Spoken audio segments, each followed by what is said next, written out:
একটি সুষম ঘনকের পৃষ্ঠগুলোর মধ্যবিন্দু 6টি যোগ করে একটি চতুর্ভুজাকার দ্বিপিরামিডের আকৃতি পাওয়া গেল। এই দ্বিপিরামিডটির আয়তন ও ঘনকের আয়তন অনুপাত m/n, যেখানে m, n পরস্পর সহমৌলিক। এখন m+n এর মান নির্ণয় করো। ঘনক মানে কি? ঘনক হচ্ছে একটা আয়তাকার ঘনবস্তু যার 6টা পৃষ্ঠ কি একটা বর্গাকার আকৃতি। তো এই প্রবলেমটা সলভ করার জন্য আগে একটা ঘনক আঁকি। ধরে নিই এটা হচ্ছে সেই আয়তাকার ঘনবস্তু, একটা ঘনক। ধরে নিই এটা হচ্ছে সেই আয়তাকার ঘনবস্তু, মানে ঘনক আকৃতির। ঘনকের বৈশিষ্ট্য কি? এর প্রতিটা সাইড কিংবা প্রতিটা ধার কি থাকে? সমান দৈর্ঘ্যের থাকে। অর্থাৎ এই ভর দৈর্ঘ্য যদি a হয়, এটাও a হবে, এটাও a হবে, এটাও a হবে। এরপর এটা যদি a হয়, এটাও a, এটাও a, তারপর এটাও a, এটাও a, এটাও a, এটাও a হবে, আবার এটাও a হবে। অর্থাৎ প্রতিটা সাইড কিংবা প্রতিটা ধার কি হবে? সমান দৈর্ঘ্যের হবে। এটা একটা ঘনকের বৈশিষ্ট্য। আর ঘনকের প্রতিটা পৃষ্ঠ কি হয়? একটা বর্গাকার আকৃতি হয়, কিংবা ঘনকের প্রতিটা পৃষ্ঠে একটা বর্গাকার ক্ষেত্র হয়। এখন কি করব? এই 6টা পৃষ্ঠের মধ্যবিন্দুগুলো একটু দেখি। ধর এটা হচ্ছে এই পৃষ্ঠের মধ্যবিন্দু, এটা হচ্ছে এই পৃষ্ঠের মধ্যবিন্দু, এটা হচ্ছে এই নিচের পৃষ্ঠের মধ্যবিন্দু, এটা হচ্ছে এই উপরের পৃষ্ঠের মধ্যবিন্দু, এটা হচ্ছে পিছনের পৃষ্ঠটার মধ্যবিন্দু ধরে নিলাম, আর এটা হচ্ছে এই যে সামনের পৃষ্ঠটা আছে এটার মধ্যবিন্দুকে এটা জাস্ট চিন্তা করলাম। আবার একটা বলছি, এই পৃষ্ঠের মধ্যবিন্দুকে এটা ধরলাম, এই পৃষ্ঠের মধ্যবিন্দু এটা, এই পৃষ্ঠের মধ্যবিন্দু হচ্ছে এটা, এরপর এই পৃষ্ঠের মধ্যবিন্দু হচ্ছে এটা, এই পৃষ্ঠের মধ্যবিন্দু হচ্ছে এটা, এই পৃষ্ঠের মধ্যবিন্দু হচ্ছে এটা। এখন মধ্যবিন্দুগুলোকে যোগ করব। আচ্ছা তোমরা দেখো আমি কিভাবে যোগ করছি।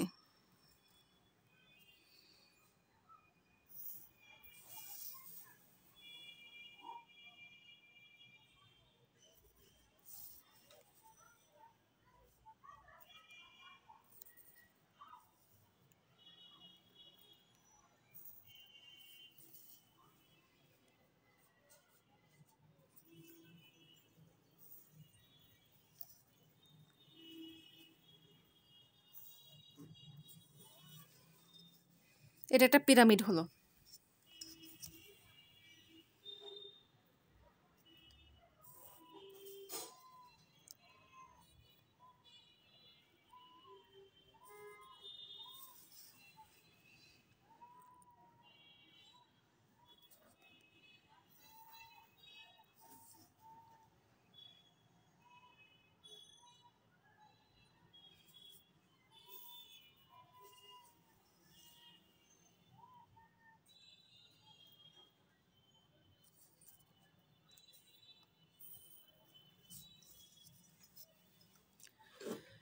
এটা একটা পিরামিড, ভেতরে এটা কি? একটা দ্বিপিরামিড, চতুর্ভুজাকার দ্বিপিরামিড। আচ্ছা একটা পিরামিড, আমি যদি পিরামিডটা এখানে এঁকে দেখাই, আই থিঙ্ক তোমাদের বুঝতে আরো ভালো করে, তোমরা আই থিঙ্ক আরো ভালো করে বুঝতে পারবে। সো আমি হচ্ছে পিরামিডটা এখানে একটু এঁকে দেখাচ্ছি, একটা পিরামিড।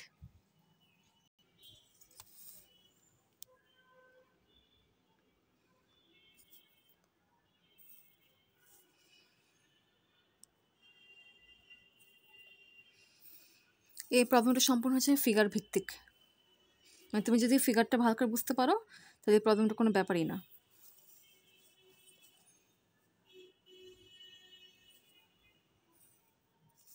ফ্রি হ্যান্ড রাখলে অবশ্যই একটু তাড়াতাড়ি হতো।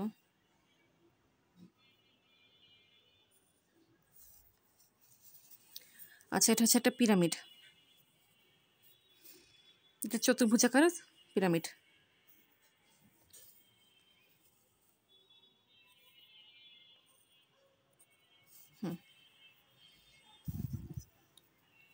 খেয়াল করো, এটা হচ্ছে একটা পিরামিড, এটা হচ্ছে কি পিরামিডের বেস এরিয়া। আমরা বলছি এটা হচ্ছে কি এই পিরামিডের বেস এরিয়া। আর পিরামিডের হাইট কি হবে?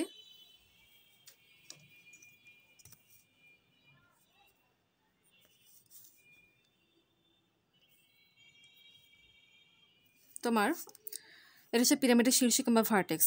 ভার্টেক্স থেকে বেস এরিয়া পর্যন্ত যে পারপেন্ডিকুলার ডিস্টেন্স, ভার্টেক্স থেকে বেস এরিয়া পর্যন্ত যে পারপেন্ডিকুলার ডিস্টেন্স, সেটাই হচ্ছে কি পিরামিডের হাইট।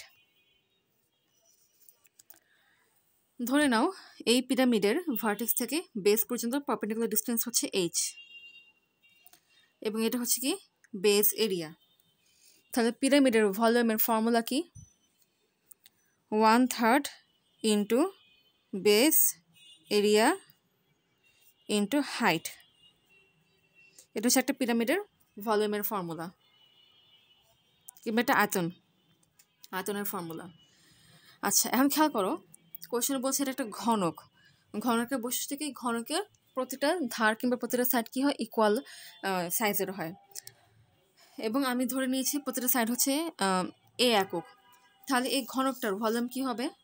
এই ঘনকের ভলিউম হবে কিংবা আয়তন হবে a³, কারণ প্রতিটা ভারদৈর্ঘ্য হচ্ছে a। আর এই ঘনকের কিংবা একটা ঘনকের প্রতিটা পৃষ্ঠ কি হয়? প্রতিটা পৃষ্ঠ একটা বর্গাকার আকৃতি হয়। অর্থাৎ এখানে যে 6টা পৃষ্ঠ আছে, 1টা 2টা 3টা, পিছনে একটা 4টা, সরি এখানে 1টা 2 3, পিছনে 4টা, এখানে একটা 5টা, এখানে একটা 6টা। আবার একটু বলছি, 1টা পৃষ্ঠ, 2টা পৃষ্ঠ, 3টা পৃষ্ঠ, 4টা পৃষ্ঠ, 5টা পৃষ্ঠ, 6টা পৃষ্ঠ। এই 6টা পৃষ্ঠ কি হবে? বর্গাকার আকৃতি হবে। যদি এখানে ফিগার ঠিকমতো বোঝা যাচ্ছে না, বাট প্রতিটা পৃষ্ঠ কি বর্গাকার আকৃতি হবে। আচ্ছা, এখন কথা হচ্ছে যে আমাকে কি জানতে হবে? আমাকে হচ্ছে এই পিরামিডটার বেস এরিয়া জানতে হবে। এটা চিন্তা করো, কোশ্চেনে বলেছিল কিন্তু এই মধ্যবিন্দুগুলোকে যোগ করে কি পিরামিডটা ফর্ম করা হয়েছে। এখন এটা হচ্ছে কি এই সাইডের মধ্যবিন্দু কিংবা এই পৃষ্ঠটার মধ্যবিন্দু। এই মধ্যবিন্দুকে যদি আমি উপর দিকে শিফট করি, তাহলে সেটা হচ্ছে বর্গের যে বাহুর দৈর্ঘ্য থাকে, মানে এই বর্গটার এই যে বাহুর দৈর্ঘ্যটা আছে তার অর্ধেক পয়েন্টে যাবে। একইভাবে যদি আমি এই মধ্যবিন্দুকে যদি উপরে শিফট করি, এই যে মধ্যবিন্দুটা আছে, যে এই পৃষ্ঠের যে এই মধ্যবিন্দুটা, এই মধ্যবিন্দুকে এখানে আমি উপরে শিফট করলাম, তখন সে এই বাহুটার মাঝ বরাবর আসবে। একইভাবে এই পয়েন্টকে আমি উপর দিকে শিফট করি,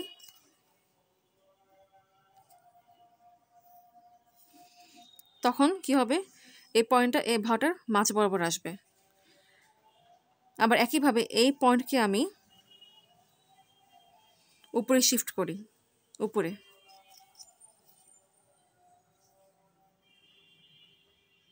তো এই পয়েন্টটা কি আসবে? এখানে আসবে।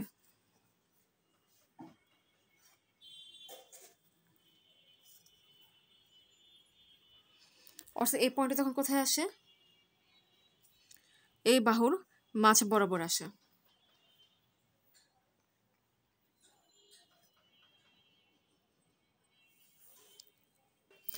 সরি, আমি এক্ষেত্রে একটা ভুল করেছি। তখন এই পয়েন্টকে উপর দিকে শিফট করব না, তখন মেনলি হচ্ছে এই পয়েন্টকে উপর দিকে শিফট করব। আচ্ছা, এই পয়েন্টকে যদি উপর দিকে শিফট করি, তখন সে এখানে আসে, অর্থাৎ এই বাহুর মাঝ বরাবর আসে। আচ্ছা, এটা আবারও বোঝাচ্ছি কিভাবে শিফট করা হচ্ছে। এই যে সারফেসটা, এই সারফেসের মধ্যবিন্দু হচ্ছে এইটা, এবং এই সারফেসের মধ্যবিন্দুকে যখন উপরে শিফট করা হচ্ছে, তখন সেই সারফেসের বাহুর মাঝখানে গিয়ে ছেদ করছে, মানে সেম সারফেসে থাকছে, কিন্তু তখন সে একটা ধারের দিকে যাচ্ছে কিংবা একটা সাইডের দিকে যাচ্ছে। এরপর যখন এই মধ্যবিন্দুকে যখন উপর দিকে শিফট করছি, তাহলে এটা কোন সারফেসের মধ্যবিন্দু? এটা হচ্ছে এই যে এই সারফেসটা আছে, এই সারফেসের মধ্যবিন্দু হচ্ছে এইটা। এই মধ্যবিন্দুকে যখন উপর দিকে শিফট করা হচ্ছে, তখন সেই সারফেসের একটা সাইডে গিয়ে পড়ছে, অর্থাৎ বাহুর মধ্যবিন্দু গিয়ে পড়ছে। আবার হচ্ছে এই পয়েন্টে চিন্তা করি, এই পয়েন্টটা কোথায় আছে? এই পয়েন্টটা হচ্ছে এই সারফেসের মধ্যবিন্দু। তাই এই পয়েন্টকে যখন আমি উপর দিকে শিফট করব, তখন সে তার সারফেসের একটা বাহুর মাঝ বরাবর গিয়ে পড়ছে। শেষের দিকে যখন এই পয়েন্টকে আমি উপর দিকে শিফট করছি, খেয়াল করে এই যে পয়েন্টটা আছে সেটা কোন সারফেসের মধ্যে আছে? এটা হচ্ছে এই সারফেসের মধ্যবিন্দু হচ্ছে এই পয়েন্ট। তো এই পয়েন্টকে যখন আমি উপর দিকে শিফট করছি, তখন সে তার নিজের সারফেসের যে কোনো একটা বাহুর মধ্যবিন্দুকে পড়ছে, মানে তার নিজের সারফেসের যেহেতু উপর দিকে শিফট করছি, উপরের বাহুর মধ্যবিন্দু দিকে পড়ছে, অর্থাৎ নিজ নিজ সারফেসের বাহু থেকে পয়েন্টগুলো পড়ছে।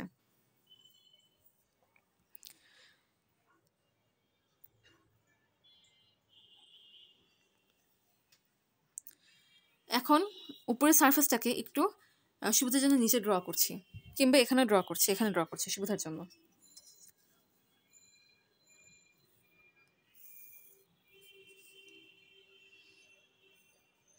এটা মিলে একটা বর্গাকার আকৃতি হবে, কিন্তু আসলে সেভাবে দেখানো যায়নি ফিগারের মধ্যে। বর্গাকার আকৃতি মানে কি? যার প্রতিটা সাইড কি থাকে? ইকুয়াল হয়। আচ্ছা, এটা মধ্যবিন্দু, এখানে মধ্যবিন্দু, এখানে মধ্যবিন্দু, এটা মধ্যবিন্দু, এখানে মধ্যবিন্দু, এখানে মধ্যবিন্দু, তারপর এখানে মধ্যবিন্দুতে আছে, এখানে মধ্যবিন্দুতে আছে। খেয়াল করো, আমি কিন্তু শুরুতেই বললাম যে এটা মিলে একটা বর্গাকার সারফেস। তাই এটাকে এখন একটু সুবিধার জন্য এটাকে একটা বর্গাকার সারফেস হিসেবে আঁকছি। হয়তো এখন এত বড় আঁকবো না, একটু ছোট করে আঁকছি।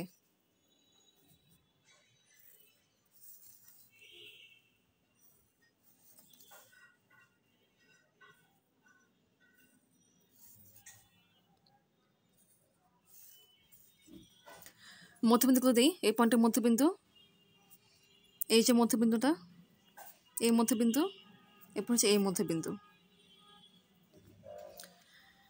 আর এই ক্ষেত্রে প্রতিটা সাইডের ভ্যালু কিছু এ করেছিল, তার মানে এটা হচ্ছে এই সারফেস, আর এটাকে আমি একটু জাস্ট বর্গের মতো করে রেখে দেখিয়েছি, মানে এটা যা এটা তাই, এটা যা এটা তা। হ্যাঁ, যদি একটু বড় আর ছোট মনে হচ্ছে জাস্ট এটা ফিগারের আঁকার জন্য, বাট এটা যা এটা তা। তার মানে এটা দৈর্ঘ্য যদি এ হয়, এটাও এ হবে, এটা যদি এ হয়, এটাও এ হবে, এটা এ, এটাও এ, এটাও এ, এটাও এ।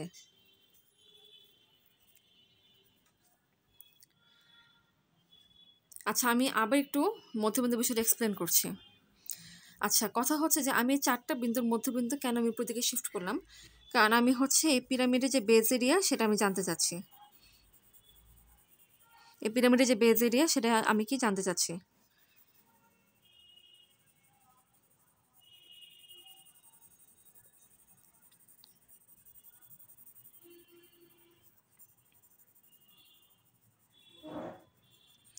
আচ্ছা, এই বেজ এরিয়ার ভার্টেক্সগুলো কী কী? এবার এই বেজের রেট হচ্ছে 1, 2, 3, 4, এই 4টা হচ্ছে ভার্টেক্স। এখানে হয়তো এরিয়াটা ঠিক মতো বোঝা যাচ্ছে না, এরিয়ার ভ্যালুটা কী হবে। তো বোঝার সুবিধাতে এর জন্য কী করেছি আমি, এই পয়েন্ট 4টাকে তার নিজের সারফেসের উপরের বাহুতে কী করেছি? শিফট করেছি। এই সারফেসের এই পয়েন্টে এই বিন্দুটা আছে, এই সারফেসের এই বাহুতে এই পয়েন্টে শিফট করলাম, যা মাঝ বরাবর পড়ে। তারপর হচ্ছে এই সারফেসের এই মাঝ বরাবর বিন্দুটা আছে, এটাকে কি করলাম? তার নিজের সারফেসের উপর দিকে শিফট করলাম, যা এই বাহুর মাঝ বরাবর পয়েন্টে আসে। একইভাবে এই পয়েন্টটা হচ্ছে এই সারফেসের মাঝ বরাবর আসে, তাই এই পয়েন্টের সাথে আমি উপর দিকে শিফট করলাম, তখন সেটা নিজের সারফেসেরই উপরের বাহুতে মাঝ বরাবর গিয়ে পড়ে। এরপর হচ্ছে এই পয়েন্টটা কোথায় আছে? এই পয়েন্টটা হচ্ছে এই সারফেসের মাঝ বরাবর আছে, তাই এই পয়েন্টকে যখন আমি উপর দিকে শিফট করলাম, তখন সে নিজের সারফেসেরই উপরের বাহুতে মাঝ বরাবর গিয়ে পড়লো। যেহেতু আমি এই বেজের এটা জানতে চাচ্ছি, তো এই বেজের যে 4টা পয়েন্ট কিংবা যে 4টে ভার্টেক্স আছে সেটাকে আমি হিসাবে সুবিধার্থে উপর দিকে শিফট করেছি, আর কিছু না। আচ্ছা, আমাদের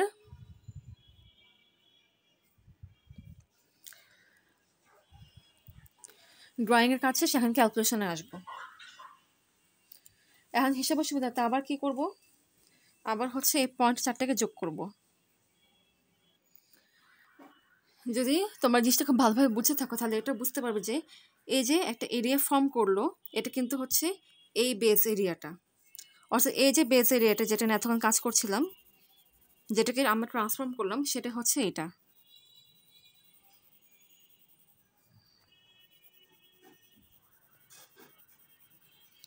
তো এটাই হচ্ছে কি এই এরিয়াটা, যেটাকে আমরা এখানে দেখিয়েছি। আচ্ছা, খেয়াল করো এই পয়েন্ট চারটা কি আছে, বর্গের চারটার মধ্যবিন্দুতে আছে, বর্গের চারটার মধ্যবিন্দুতে আছে। একটা বর্গের বাহুর দৈর্ঘ্য যদি এ হয়, তাহলে ক্ষেত্রফল কি হয়? ক্ষেত্রফল হয় বাহুর দৈর্ঘ্যের স্কয়ার, অর্থাৎ এ স্কয়ার। অর্থাৎ এখানে যে একটা বর্গ ড্র করলাম,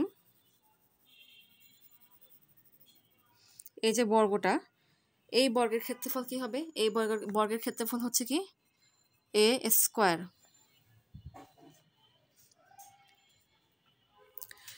এখন এই পয়েন্টের সাথে এই পয়েন্টকে যোগ করবো এবং এই পয়েন্টের সাথে এই পয়েন্টকে যোগ করবো।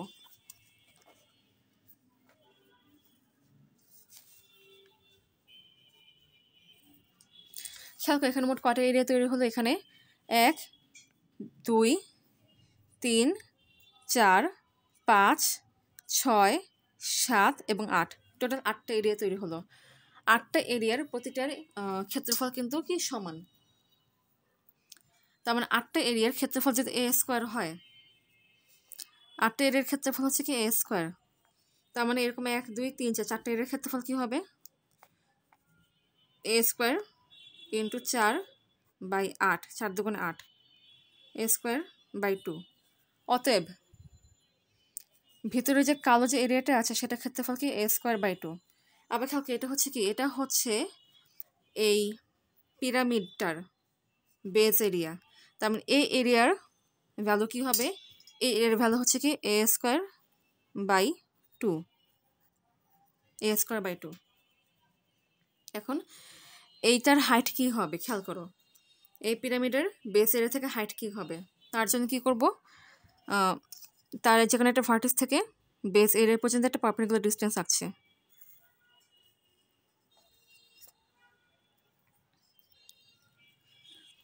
এই যে সাইডটা, এই যে লেন্থটা, এটা হচ্ছে কি এই সম্পূর্ণটার অর্ধেক। কারণ উপরে খেয়াল করো, উপরে যতটুকু দৈর্ঘ্যের হাইট, নিচের পিরামিডের ঠিক ততটুকু দৈর্ঘ্যের হাইট। অর্থাৎ এখান থেকে যতটুকু, এখান থেকে ঠিক ততটুকু। আবার এই পয়েন্ট দুটোকে যোগ করলে তুমি যেই ভ্যালু, মানে যেই ভ্যালুটা পাবে সেটা হচ্ছে কি, সেটা হচ্ছে এই ঘনকটার হাইট। আবার ঘনকের হাইট কি? ঘনকের হাইট হচ্ছে তার যে কোনো একটা বাহুর দৈর্ঘ্যের সমান। তার মানে এই সম্পূর্ণটা হচ্ছে কি, সম্পূর্ণটা হচ্ছে এ। তাহলে শুধুমাত্র এতটুকু কি হবে? শুধুমাত্র হাইট কি হবে? এ বাই 2। শুধুমাত্র হাইট কি হবে? এ বাই 2। কারণ সম্পূর্ণটা হচ্ছে এ, কারণ কি এটা হচ্ছে এ বাহুর দৈর্ঘ্যের সমান, তাই সম্পূর্ণটা হচ্ছে এ। এতটুকু এবং এতটুকু অংশ সমান, দুটো অংশের মান যদি এ হয় তাহলে একটা অংশ কি হবে? এ বাই 2। অর্থাৎ হাইট এখান থেকে এ পর্যন্ত এ বাই 2, এরপর এখান থেকে এ পর্যন্ত হচ্ছে এ বাই 2। তার মানে এখানে যে পিরামিডটা আছে, এই দুইটা পিরামিডের প্রতিটার হাইট কি এ বাই 2 করে। তার মানে আমরা পিরামিডের হাইট পেলাম, পিরামিডের বেস এরিয়া পেলাম। এখন জাস্ট মানগুলো বসাবো, আর কিছু না। তার মানে এই পিরামিডটার ভলিউম কি হবে? উপরে পিরামিডটার ভলিউম কি হবে? 1/3 ইন্টু বেস এরিয়া, যার ভ্যালু হচ্ছে কি A square by 2, into height, যেটার ভ্যালু হচ্ছে এ বাই 2। এখন খেয়াল করে এরকম কয়টা পিরামিড আছে? এরকম দুইটা পিরামিড আছে।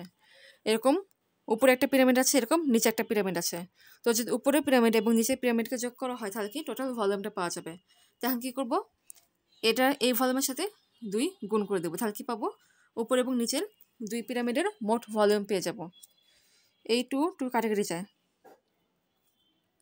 এ কিউব বাই 3 দুগুণে 6, 6।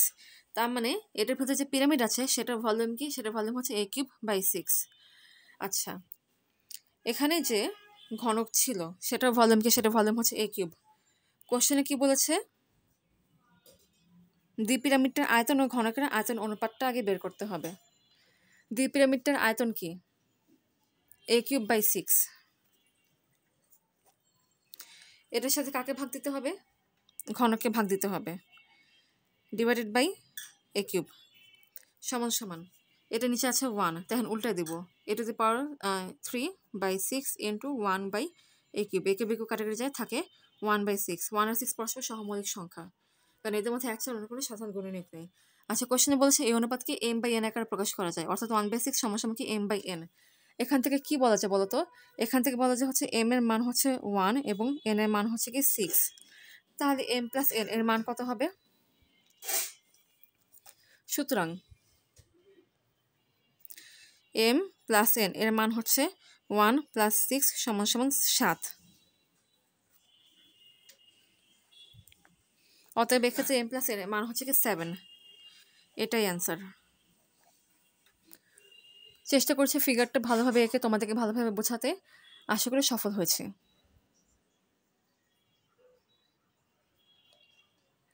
আর মনে রাখবে এটা হচ্ছে কি পিরামিডের বেজ এরিয়া, এটা বেজ এরিয়া, এটা বেজ এরিয়া। এই এরিয়াটাকে জাস্ট এখানে ট্রান্সফর্ম করা হয়েছে।